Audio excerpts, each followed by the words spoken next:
The year is 2010, and you, the hermit of all the zombies, the one who remained the most human, seem to be the only one left. There were many signs that told you this was true. The first clue was when the power came back on, which was awesome because you loved playing video games, and yet wasn't because you knew that you were one of the only zombies who seemed to remember how to turn the power on.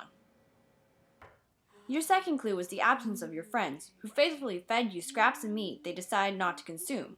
So you were getting hungry, and when you were hungry, you were cranky.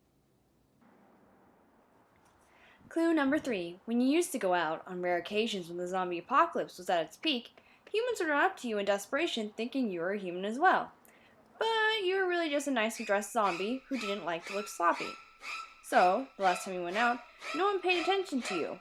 Probably because it was close to Halloween, and people thought you were just a freak.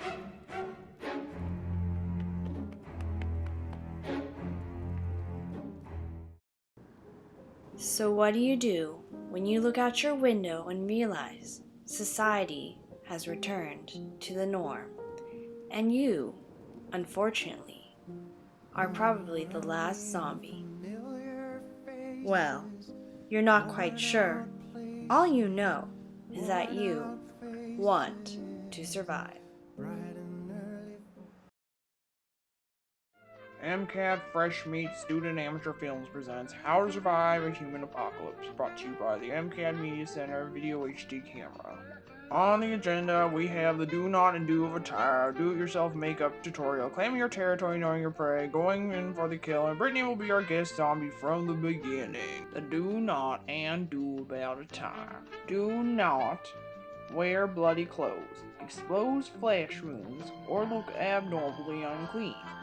That's just cliche. Every single zombie looks like that, and you don't want to fit the social norm. Unless you want to get shot, even though you're the last zombie. Anyway, do wear too much makeup. It might look horrendous, but it probably looks better than your sorry, ugly face. Attempt to bathe and wear layers to hide your flesh wound. Now it's DIY makeup tutorial with our guest zombie Brittany. In order to make Brittany look like a human, we summoned a makeup artist.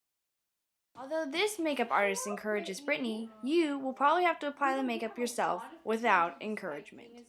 So Brittany, are you ready for your makeover? Let's get started! Unlike most zombies, Brittany is a very rare case. She doesn't look very much like a zombie. So for those who have severe problems with their skin, you might want to put band-aids on, or at least something that will cover up the holes in your face. Also, it is key to make sure that your skin is an even skin tone and not something with green pigments unless it's around Halloween. Also, for those with eye problems, you might want to wear an eye patch, or just wear a lot of eyeshadow. And voila! Isn't Brittany beautiful? So Brittany, you can now go into society and maybe function like a human being.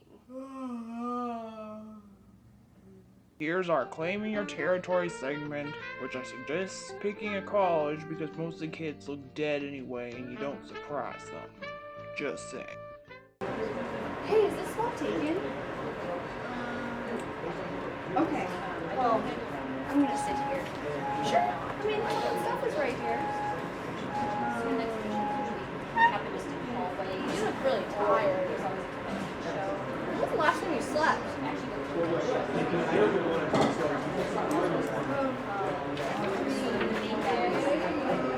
3 months?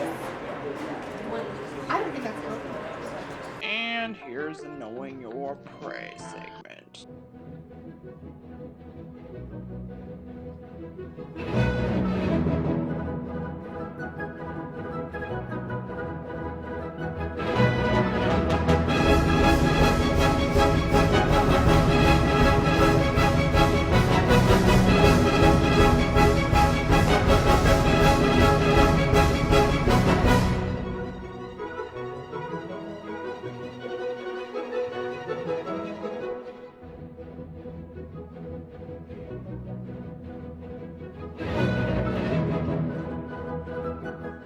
Going in for the kill, the best part of the film where you better dang put your knowing your prey skills to use.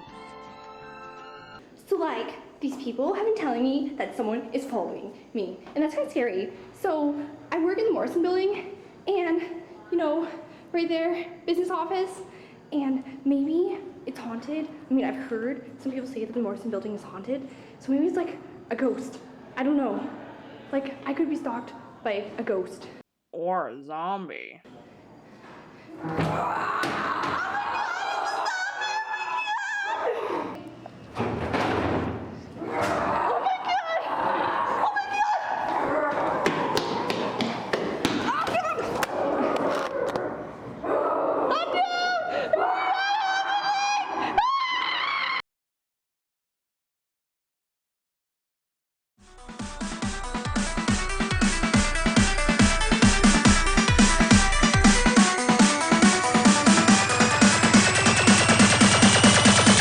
Dominations.